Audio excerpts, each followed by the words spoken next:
Hi, I'm Michael Cortese of NobleSpirit in Pittsfield, New Hampshire. Hi, my name is Victor Livesay. I graduated from the YPLF just this August. Oh, I'm currently attending Ohio State University in mechanical engineering. Um, I guess for our participant, Steve Unkrich, I've known him since I was about 10 years old or so. We're about from the same area, him being from Cincinnati and me growing up a few hours north of him. I'd attend shows and he'd often be there. And, I got to know him from a pretty young age. And I did attend his course at summer seminar this summer in Belfont.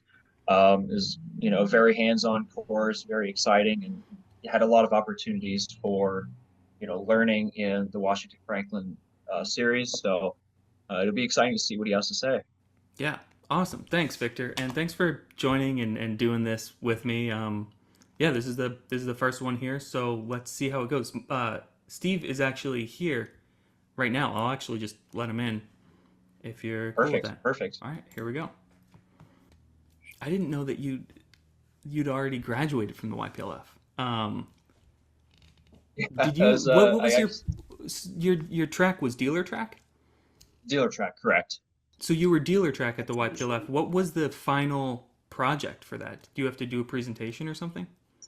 Yes, it was a presentation, and really the content of it and whatever we had to produce was really just open to interpretation. Mm-hmm. So what I ended up doing is taking my time in Cleveland, and talking to as many dealers as I could.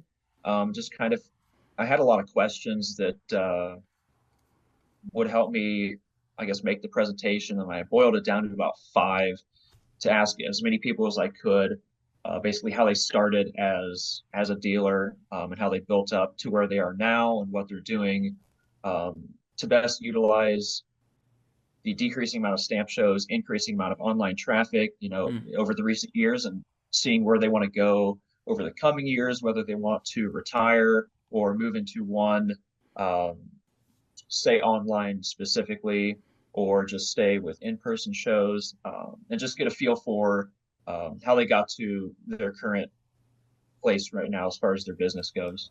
Awesome. I got a ton of questions there, but I want to say hi to Steve. Thanks for joining us, Steve. How's your day been so far? And it looks great out there. Yeah. Um, Hopefully turns out to be a good meeting. Victor, how are you?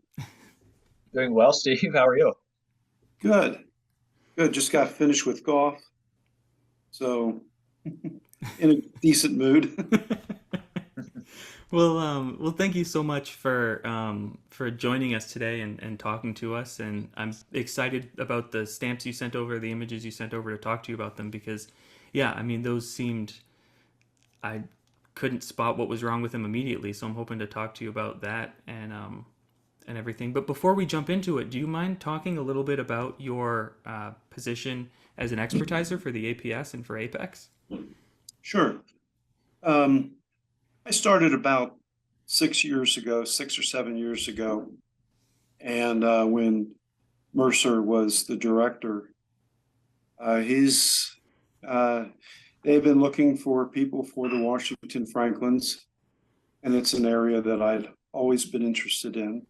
I know a lot of people are leery at best about that particular set of stamps, but it was just an area that always interested me, and I try to do my research, looking for material that gives me as much insight as possible to that particular series, and just talking to the right people. But there was Larry Weiss, uh, Ken Lawrence, um, and Jerry Nylander, who had all been experts in the area, and talking with him. There were a few others. George Brett, I had the honor of meeting and talking to a few times. So, and there's a few people that I know that don't do the expertising, but know know the series very well. So Yeah. even if I have questions, I have somebody to go to that I can talk to. How tough is it to find expertisers for the Washington Franklins? I mean, are there many of you? I know of 5 or 6. I think Dennis Gilson is probably retiring. Hmm. And I know Mercer was still coming in every once in a while and expertising the series. But yeah, there are 3 or 4 others that we probably get most of the material that is sent into the APS. So they're always looking for qualified people. Right now I'll get anywhere 40 to 50 items at a time.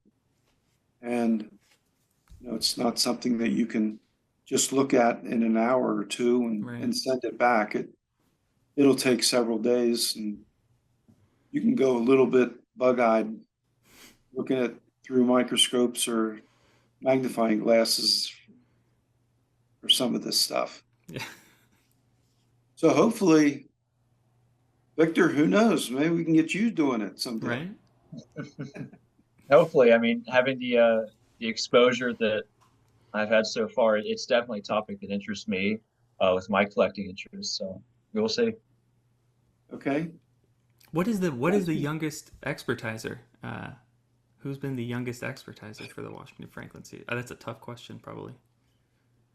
Well, I don't know them all, but I would Yeah. probably say in his 40s, probably Andrew. Mm-hmm. Okay. Yeah. So I know Dennis is getting up there in years, and I know Larry doesn't do it anymore. One of the dealers who's also an expertiser, uh, I don't know his age. He might be Mm-hmm. younger, probably older though. Okay. So Well, thank you. Let's take. I've enabled screen sharing. If we should just jump right into this with the first one. Do you want to share it, or should I? Or did you have anything to add? well, first I would like to mention Yeah. that we can go over some of these um, stamps that I've supplied. I can tell you why they're either fake or counterfeits or whatever. But excuse me. Um, I just want to mention that you, if this is something that you're interested in, by all means, find the literature that you need, the reference material, get the correct perforation gauges. Um, you know, Practice. Look at the material. Look at genuine material under magnification. Look at known fakes. Buy known fakes with Mm, certificates. mm-hmm. So, but Joel Schmid, even Larry Weiss has put out some information. Martin Armstrong.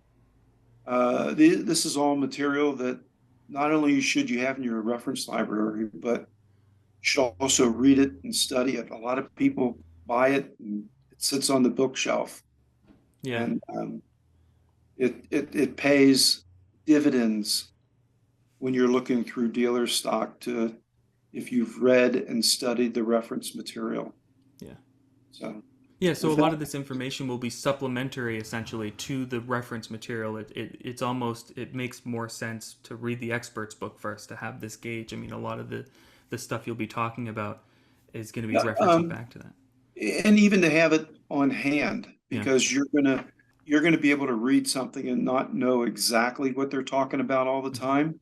But if you're looking at material and a situation comes up, you recognize, yes, that's what he's talking about. This is what it looks like. This is why it's real. This is why it's fake. So yeah, it pays to study the reference material. So I found some nice items, knowing what to look for and what to avoid. Right, right. I mean, studying it, how long, if I may, was the process from you beginning your interest in Washington Franklin's to when you felt comfortable being an expertiser? I'd say probably 3 or 4 years. Really? something Wow. like that. Yeah. I'd always enjoyed the series, but um, I think the first time I had bought a flat plate coil pair from a dealer, sent it in for a certificate, and it came back with fake perforations, Hmm. that I decided I wanted to find out why, Right. and you started getting into it, how they do it, what genuine straight edges look like, what genuine perforations look like, and going from there. But yeah, I think that was back in, I'm going to say, the late '90s. Um, and it took a few years. Um, Started a new job, but I went through the process of learning what to look for and finding out what reference material I needed. So some people might be quite a bit faster. Some people may take longer. I it's not for everybody. Hmm. It's not like we're making big bucks expertising all this stuff. I think the APS pays $2 an item to their experts, and I just donate that back. Right. Um, so I don't actually collect. I donate my time expertising for them. But so you're not going to make a lot of money. What you do get to do, though, is you get to see a lot of material. Mm-hmm. Yeah. I'm sure that helps you build your own collection as well. Kind of just. Yeah. Yes, there are things that I know that didn't exist. Um, but at the same time, you get a whole bunch of 1 cent Franklins that are Washingtons that are, um, the common 498 that everybody thinks is a 544. So it's, but every once in a while you get something genuinely nice to look at, and just want to make sure you do a good job. Okay. So you What are want to get some, started? Yeah. I guess before we get started, to kind of, um, I guess if we could give a list, what are some tools that you find essential if you're going through dealer stock, if you're going to maybe look at auction lots, whenever you're looking at material, um, what's, I guess, the staple of tools you would have on hand to help distinguish, fake, real, and determine what's what? Well, I think is your if you're personally looking at auction lots or dealer stock, you need something, whether it's a little cheat sheet, or if you just simply recognize the difference between rotary and flat and offset. But uh, out of all of it, probably the Casales gauge is probably one of the most important tools. If you could find one, by all means, buy one. Hmm. Um, they are going to save you a bunch of money. A regular perforation gauge will certainly tell you if something is perf 12 or 11 or 10 and a half. What a regular perforation gauge doesn't do is it doesn't tell you if the perforations are fake or not.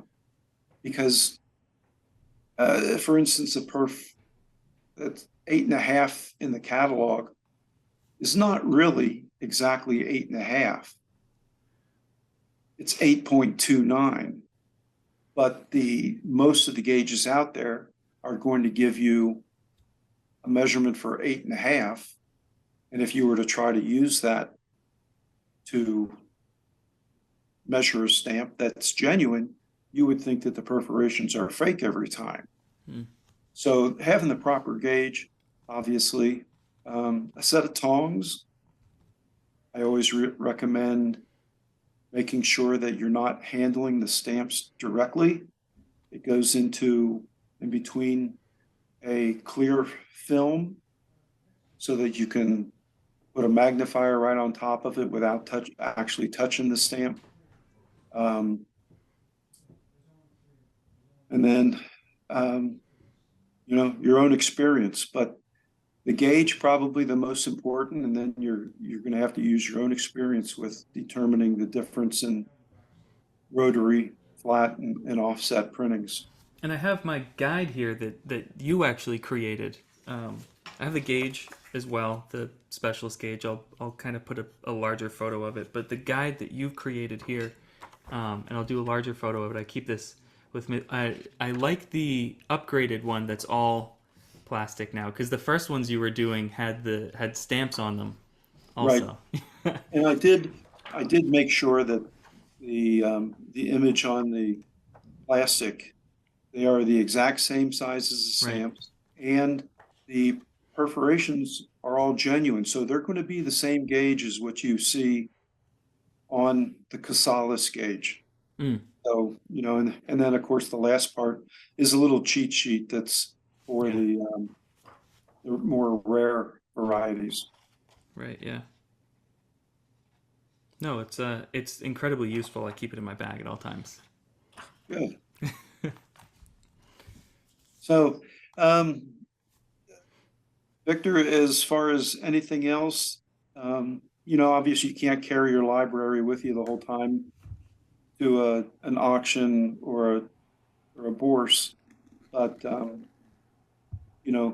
possibly having that template that Michael showed, the proper gauges, songs, something to put the stamps in to look at. And a dealer is going to appreciate the fact that you're not actually handling the stamps. Mm-hmm. Right.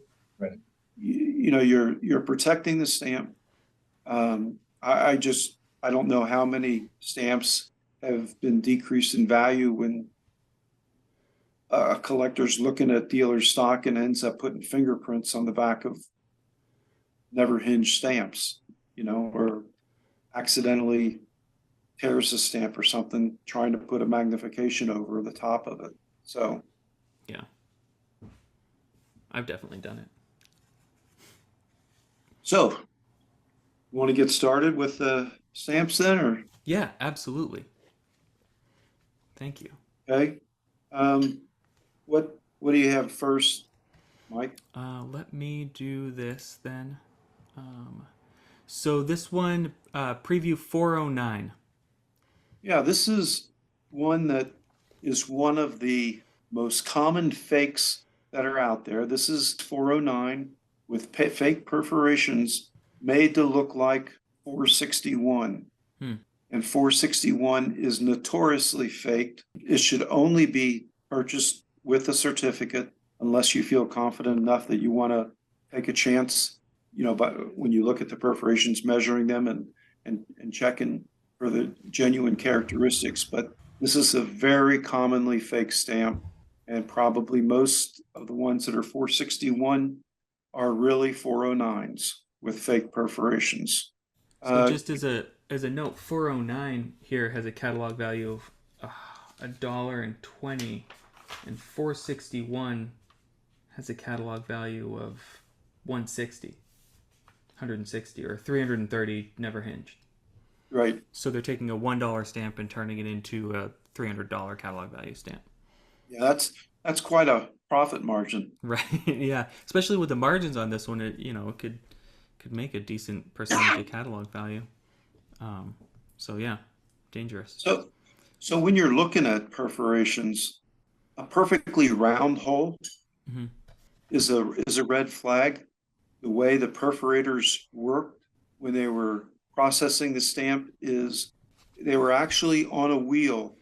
So the perforating pin would puncture the paper at a slight angle and, for lack of a better term, roll through the paper.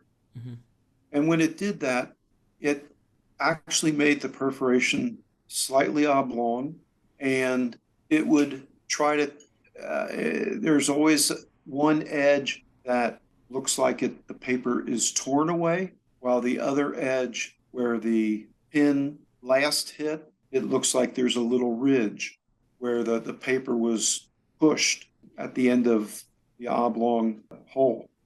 So in this one, I believe the gauge isn't correct for one thing, but they attempted to create the look of a genuine perforation by teasing the inside part of some of the holes and trying to create that tear look. But the giveaway on this one was the gauge was just simply incorrect. You Yeah. put that on a regular gauge, and yeah, you're going to tell that it's perf 11, but the distance between the perforations is just not correct. Yeah. So it looks like 409 is it's supposed to be imperf. So they could have even taken, because it's only $1. They could have even just taken a block and cut out and then perfed around it. That's interesting. Yeah, you could make a huge 461. Yeah. This one's really nicely centered, but it's a really nicely centered fake. So, All right. but Great. it's worth, if this one has a certificate, it's worth buying one, if nothing else, for a reminder of what 461 can be made from, and they're out there. I guess another thing to mention, like you were saying, Steve, when you're going to a show, looking at stuff, you bring in your experience. Just looking at as much material as possible is going to give you an idea of, per se, like colors of what stuff will look like.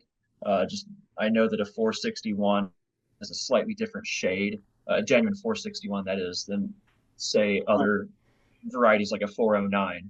And just being able to tell that for stamps that are commonly fake like this one's going to be important.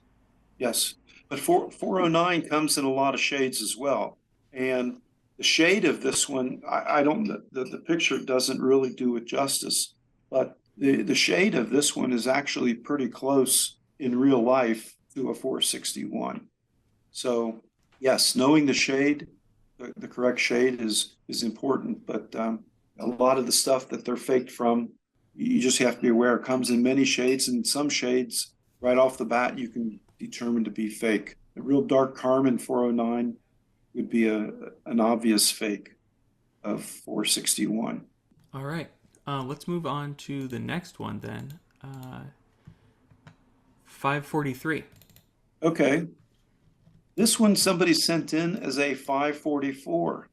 And believe it or not, all four sides have fake perforations from a 543. So again, it doesn't quite gauge properly. There were a couple spots where it looked like you could tell there were parts of perforations that didn't quite disappear when they put in the new perforations. This has a certificate as a faked 544 using 543. So again, 543. I'm looking at it in the catalog now. 70 cents. 544. 22,000. So yeah, and Yes, the only difference, the only difference is perf 10 compared to perf 11. yeah, I mean, if somebody's going to fake a 544, I would have thought they would have used a 542, which is 10 by 11, and then that way they only had to perforate two edges. But apparently, all four sides of this are fake, and this was offered on eBay as a fake 544, and I bought it just to make sure I had the reference material and really to take it off the market. Right. That's an interesting point, is to take it off the market, because even selling material that's, with a fake certificate can be a bit iffy, because there's not always going to be people taking things off the market. They could just buy this and then throw away the certificate to offer it as a 544 with no cert. So that's tough. That's why it's important to make sure you have the correct gauges. Otherwise, if somebody else were to buy this and they put it on their own perforation gauge and say, well, it's perf 11, it's got to be 544. They believe they made a huge killing, and then come time to sell it, either them or their heirs or find out how disappointing it is, and to find out that it's not considered real, or they think somebody's trying to take advantage of them. Right. So next one I'll move on to here. Let's get into a coil. You said this is 384 variety. Yeah, this was This was originally 384V or Oh, V. Okay. vertical, Oh, okay. That's and what the V meant. they tried to make it a real nice 386 line pair. But with this, the holes, they're not in a very straight line. They are too round. I'm not sure. This is another one that, let me see. Yeah, I bought this with a certificate stating that it's a 384, but it's with the holes too round and no characteristics for genuine perforations. It was determined to be faked. The edges were genuine, but again, if it had been real, it would have been worth a lot of money as a nice looking 386 line pair. Yeah, 386 line pair, 3500 never hinged. Yeah. Yeah. And it brings up another point about straight edges. Best thing you can do is, I mean, I see a lot of people guessing, saying, "Oh, those edges they don't look parallel, or they don't look parallel to the stamp." But images moved during stamp production when they were being trimmed, so you can't really go by being absolutely parallel with the edges. What's more important is the characteristic of the edge itself. And I would recommend that people look at oils that have genuine characteristics. Get a stamp, even a cheap stamp like 441 that maybe somebody sent in, and it has a good cert. Take a look at the edges under magnification. They will look different than if somebody tried to use the scissors or an X-Acto knife. And again, take a stamp, a cheap stamp, and use the scissors on it. Use an X-Acto knife and see what the edge looks like when you're finished. Okay, it's a genuine coil straight edge will look different, and it's not always about the width or the height. I know the expert's book says this has to measure 21.5 millimeters, give or take 0.3 of a millimeter. But I've seen material that I considered genuine that was less than 21.2 millimeters or more than 21.8.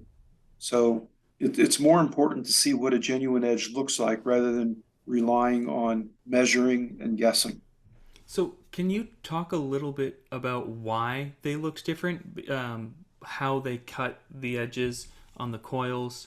Yeah, the coils, what they did was when they wanted to cut a coil, they literally just took out that row of perforating wheels and put in a cutting wheel. So the roller is pretty much slitting through the paper rather than cutting it like a scissors or an X-Acto knife would. An X-Acto knife, when you look at it, will be a nice straight, super fine edge. And if you look at it, it'll actually look like the edge is rounded a little bit, where a genuine straight edge, that roller has pushed through the paper as it was cutting it, and you won't see that rounded edge. And you'll, because it's not cutting it like a scissors or an X-Acto knife, it'll actually leave fibers. It's not a perfect straight edge in terms of being smooth. There's a little bit of roughness to it. You can even look at sheet stamps that have a natural straight edge and take a look at those edges. It's the same way. Instead of perforating wheels, they used a cutting wheel, and that's what they used for cutting coils or even cutting sheets apart into panes. But the best thing you can do is practice with a knife or scissors on some cheap stamps and pay attention to what the edges look like. You'll see a difference. The next one we got up, another coil, 344. Okay, this one, the perforations are again too round. Yeah. They're not in a straight line. Now, it is possible to have one or two perforations misaligned. Perforating pins get bent, and just because one or two are out of line doesn't mean that you have all the perforations are fake.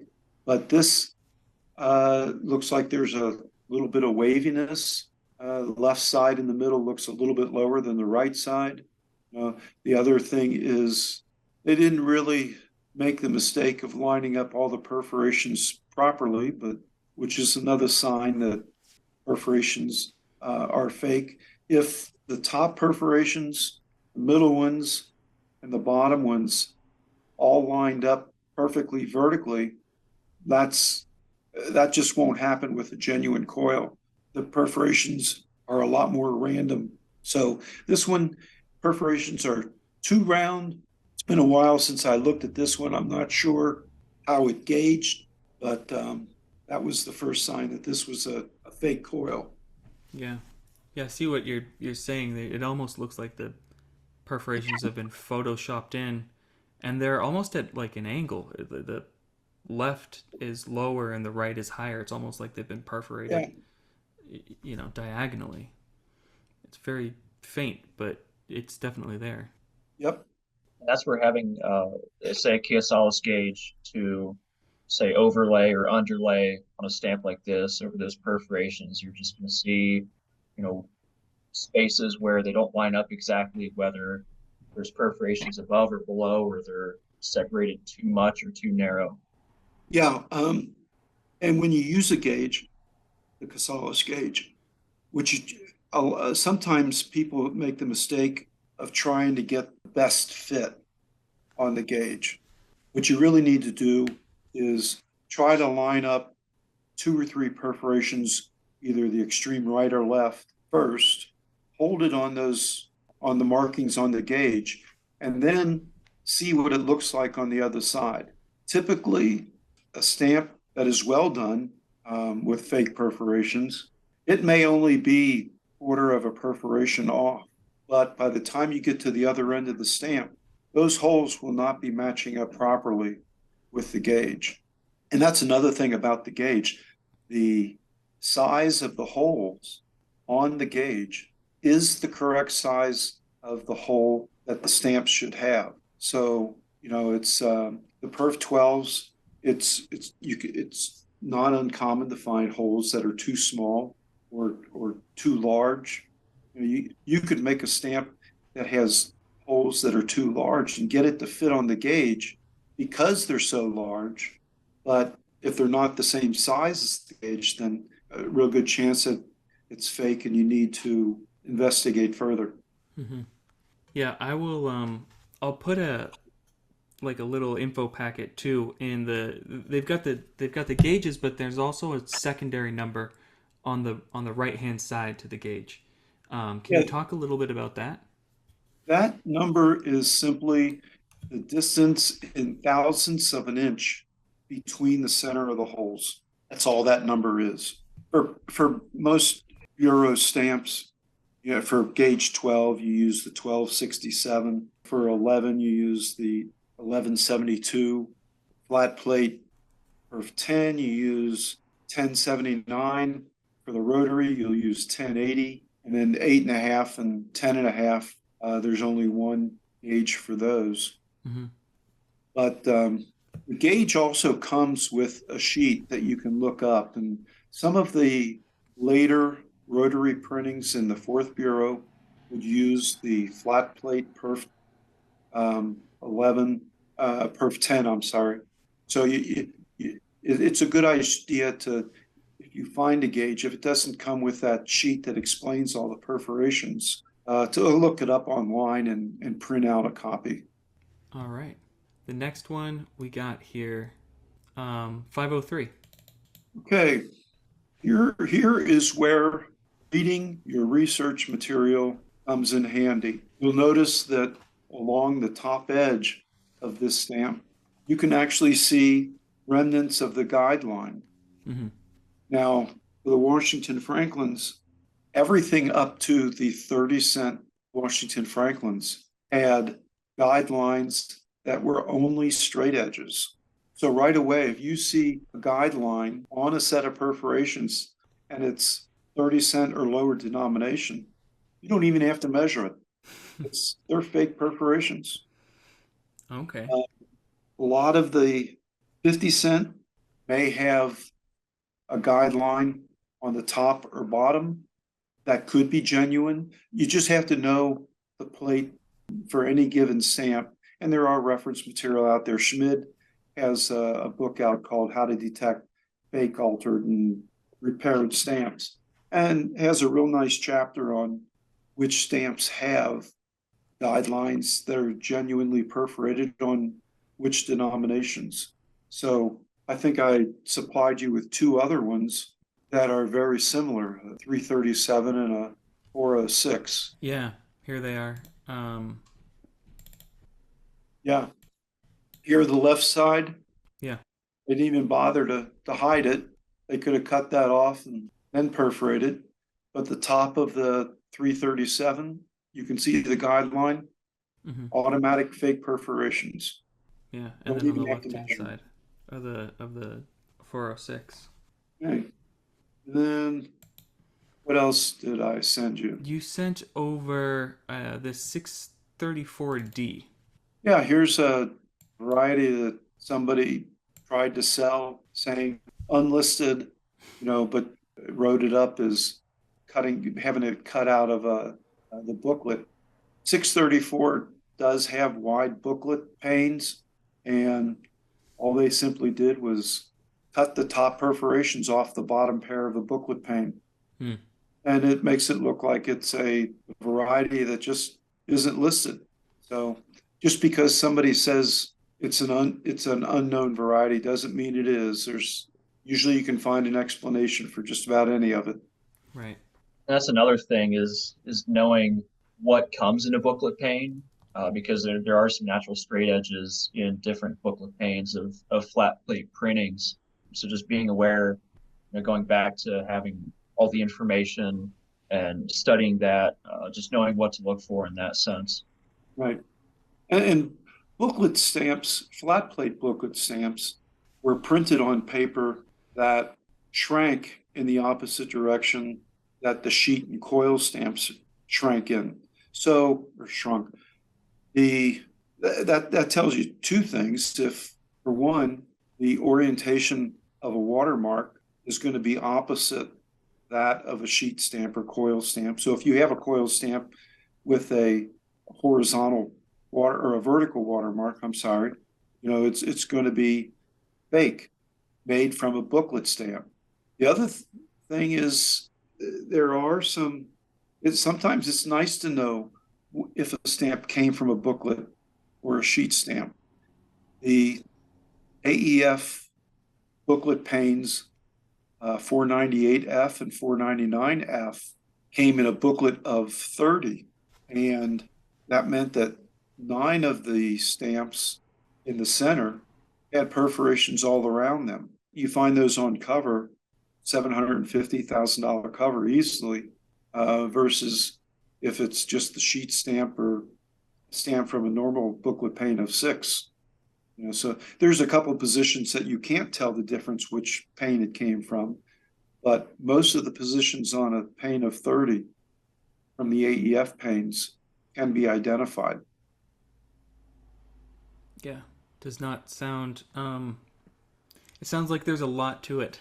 There's a lot of I can understand the distance it took you, the time it took you to become an expert in this because there's just so much studying to do. I mean, it's not, and why people shy away from it. It's not an easy series. Yeah, it's not an easy series.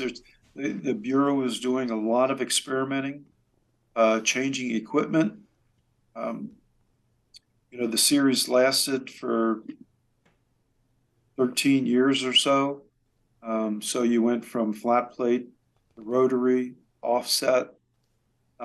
Each one had their own problems. Um, Double impressions, kiss prints, experimental papers, Mm. the blue papers, thin, thick.